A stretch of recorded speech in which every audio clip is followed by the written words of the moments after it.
NEET छात्रा जो Patna Shambhu hostel में रहकर तैयारी कर रही थी, डॉक्टरी की पढ़ाई कर रही थी, उसके साथ जघन्य अपराध हो गया। सरकार नीपापोती में लगी हुई है। इस घटना से संबंधित कई तथ्यों को जुटाते हुए कई बिंदुओं पर जांच शुरू की है। इस घटना में शामिल दोषी पाए जाएंगे, निश्चित तौर पर उन पे बहुत बड़ी कठोर कार्रवाई होगी। अपराधियों की खैर नहीं, ये बात तो ठीक है सर, लेकिन बड़ी मछली जो है इसमें, उन पर कार्रवाई कब? सिर्फ 2 थाना प्रभारी को आप सस्पेंड करके अपने छाती चौड़ा करके नहीं घूम सकते। हमारे पार्टी के राष्ट्रीय अध्यक्ष आदरणीय श्री चिराग पासवान जी ने तो तुरंत एक शिष्टमंडल उनके गांव भेजा है। जिस तरह से अभी अनुसंधान चल रहा है, मैं नहीं समझता कि कोई दोषी इस मामले में बच पाएगा। जो डॉक्टर लगातार इस मामले को कार्रवाई होगी, सभी पे कार्रवाई होगी, जो भी नेग्लेक्ट किए होंगे इस मामले में। नमस्कार, मैं विकास सिंह राजपूत और आप देख रहे हैं देशवा न्यूज़। देखिए, इस वक्त हम चिराग पासवान जी के कार्यालय में हैं। यहाँ पर 26 जनवरी धूमधाम से मनाया गया है। तमाम नेता पहुँचे हैं। राजू तिवारी के अध्यक्षता में झंडा तोलन किया गया। लेकिन नीट मामला लगातार कई सवाल खड़े कर रहे हैं बिहार सरकार पर, और तमाम सवालों का आज हम जवाब लेंगे, क्योंकि संजय पासवान, संजय सिंह, हुलास पांडे, तमाम ऐसे कद्दावर और बड़े नेता हैं जो सम्राट चौधरी से इस मामले को लेकर मुलाकात किए हैं। और पार्टी के प्रवक्ता राजेश भट्ट जी इस वक्त हमारे साथ हैं। पहले तो स्वागत है सर। बहुत बहुत धन्यवाद। गणतंत्र दिवस की आप सबों को ढेर सारी बधाइयाँ, और आपके चैनल के माध्यम से तमाम बिहारवासियों और सभी देशवासियों को गणतंत्र दिवस की बधाई।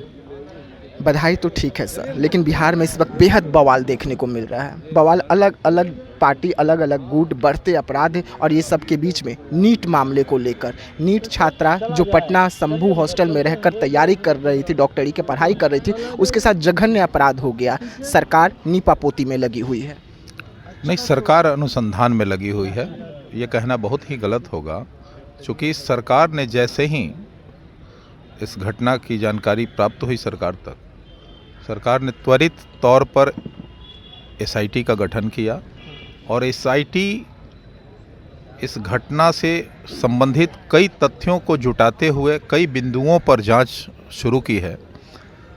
अब लगभग परिणाम आने लगे हैं, और आने वाले दिनों में बहुत ही जल्द इस घटना का रहस्योद्घाटन होने जा रहा है। मैं समझता हूं कि पुलिस जिस तरह से संजीदगी के साथ अब काम कर रही है, 1-2 दिन में कुछ अच्छे परिणाम आएंगे।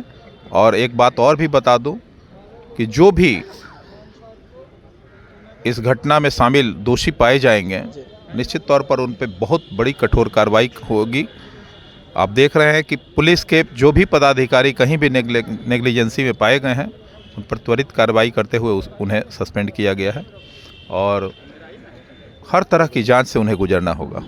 इसलिए कानून का राज है बिहार में, और इस कानून के राज्य में आप देख सकते हैं कि प्रदेश के गृह मंत्री आदरणीय सम्राट चौधरी जी ने स्पष्ट रूप से कहा है कि अपराधियों की खैर नहीं।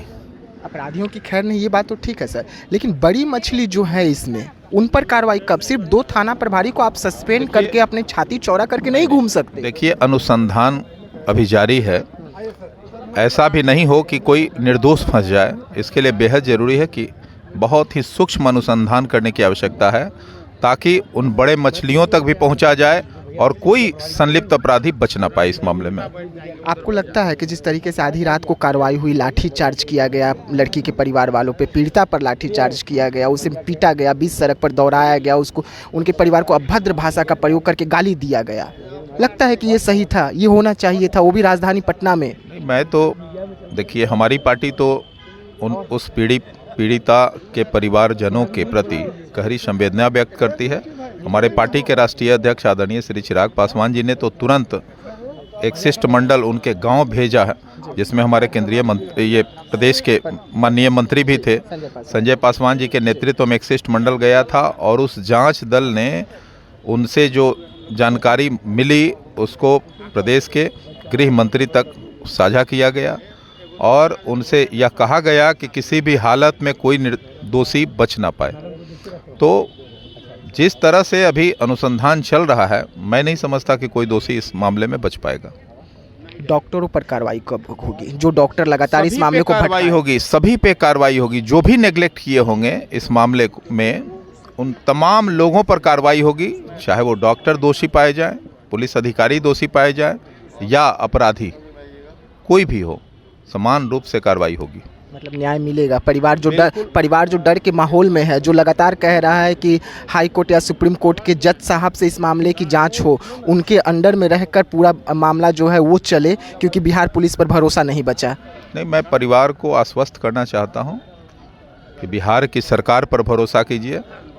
पुलिस प्रशासन सरकार के अधीन है और निश्चित तौर पर सरकार अगर पूरी तरह संजीदा है तो अनुसंधान कहीं भी होगा, दूध का दूध पानी का पानी होके रहेगा, उसमें कहीं कोई। बढ़ते अपराध पर क्या कुछ सम्राट चौधरी के संभल नहीं रही है पुलिस? देखिए, अपराधी अपराध कर सकते हैं लेकिन बच नहीं सकते हैं।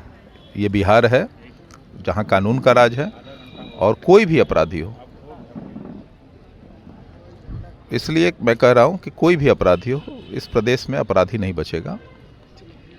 देखिए, राजेश भट्ट जी थे, पार्टी के प्रवक्ता हैं, कद्दावर नेता हैं, लेकिन जिस तरीके से नीट मामला लगातार तूल पकड़ा हुआ है, पीड़ित परिवार जो है वो अभी भी इंसाफ मांग रही है, कह रही है कि पुलिस पर हमें भरोसा नहीं बचा है।